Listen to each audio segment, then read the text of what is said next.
breaking news. And right now at 6, we are following two big breaking stories with serious international consequences as Israel launches an offensive in the Gaza Strip and a Malaysia Airlines jet crashes in Ukraine. We'll have more on the situation in the Middle East in a few minutes. First, though, Ukraine is insisting that pro-Russian separatists armed with Russian military equipment shot down Malaysia Air Flight 17.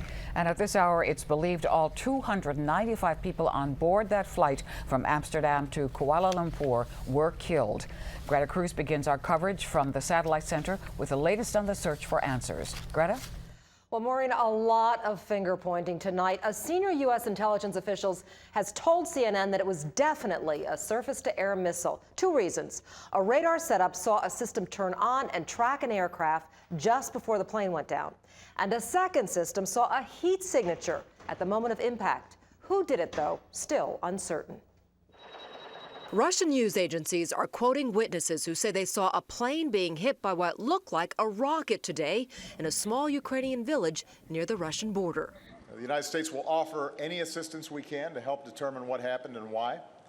And as a country, our thoughts and prayers are with all the families of the passengers wherever they call home. U.S. officials say the plane was shot out of the sky at 33,000 feet by a surface-to-air missile. And Malaysia's prime minister says Flight 17 issued no distress call. My guess is this came out of nowhere and there was absolutely no warning. Freelance reporter John Wendell reported from the scene that Ukrainian emergency crews were there, even though pro-Russian rebels were in control. It's a pretty grim sight. I spoke with a colleague who arrived here about an hour before I did. And just as the sun was setting, and he said there's bodies scattered all over the place. The Ukrainian president called the takedown an act of terrorism by Russia. Proof? The head of the Ukrainian Secret Service said it had intercepted phone calls between Russian intelligence and separatists in Ukraine, discussing the plane crash and describing the crash site, and was releasing the transcripts of those calls. Meanwhile, Interfax news agency is citing a Ukrainian official internet posting that claims 23 Americans were on board. So far, though, no confirmation of that report. Now, a Russian news agency is saying tonight that rebels plan to call for a 3-day ceasefire to allow for recovery efforts. Ukraine, which says Russia is behind the shootdown, is demanding an international investigation. Live in the Satellite Center, Greta Cruz, ABC 7 News. Thanks so much, Greta. Today's incident is the latest in a string of plane crashes in Ukraine blamed on pro-Russian separatists. Just overnight, a Ukrainian fighter jet was shot down in a confrontation with a Russian jet. A Ukrainian transport plane was shot down this past Monday. No one was hurt in either of those incidents. That is not the case in the June 14th crash that killed all 49 people on board a Ukrainian military transport plane. Ukraine claims that pro-Russian separatists shot down that plane using anti-aircraft weapons. The separatists are also blamed for a May 29th helicopter crash in which 14 Ukrainian military members, including a general, were killed. Those previous deadly incidents took place closer to the ground than today's apparent explosion in the skies over Ukraine. Here to give us some insight into what we can learn from this specific incident is retired Army Lieutenant Colonel Anthony Schaefer, CIA-trained intelligence officer, currently a senior fellow at the London Center for Policy Research, author of Operation Dark Heart, Spycraft and Special Ops in the Front Lines of Afghanistan. Tony, on the question of where the missile came from, can't our satellites tell our intelligence people what side of the border it came from? They will eventually. We have something called DSP satellites, Gordon, which actually detect anything infrared. It'll probably take about a day to figure out, down to probably, I'd say, within 2 meters of the exact location. But that doesn't necessarily give you the fingerprints of who pushed the button, and that's going to be the larger piece they have to start looking at once they know the exact location. What we're looking at now on the screen is a Russian-made Buk anti-aircraft system. Right. System's been around for a long time, but wouldn't it take some training to run it? Some guy off the street couldn't run this thing, could he? Yeah, Gordon, I think there's evidence that the rebels probably did seize one of these or two of these from the Ukrainians, but again, it's a very sophisticated system. This is one of the most sophisticated in the world. It actually has its own self-contained radar, which of course the Pentagon does acknowledge that was on today.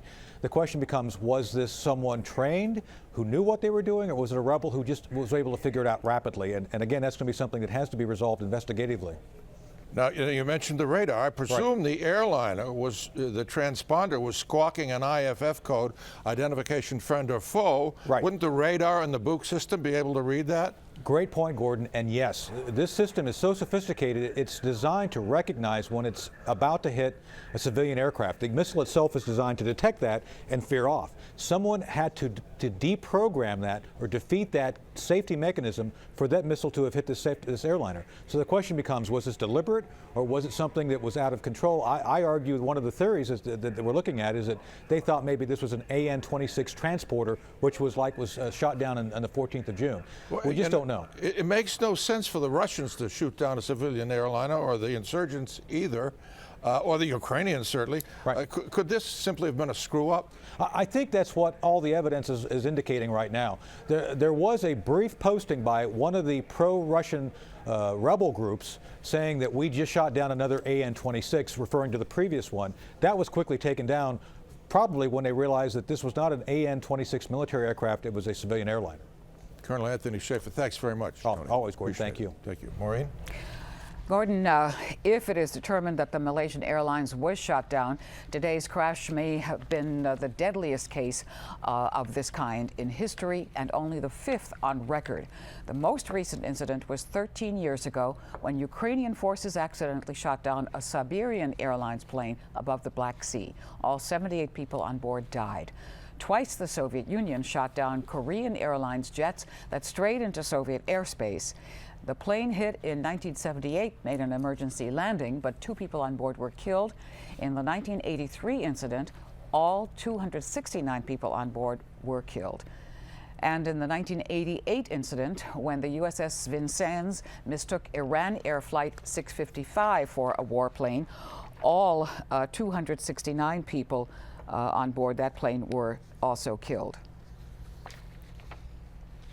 And you can count on ABC7 to bring you new details on the crash in the Ukraine as they happen. ABC World News will have an extended 1-hour edition to focus on what has happened overseas coming up at 6:30.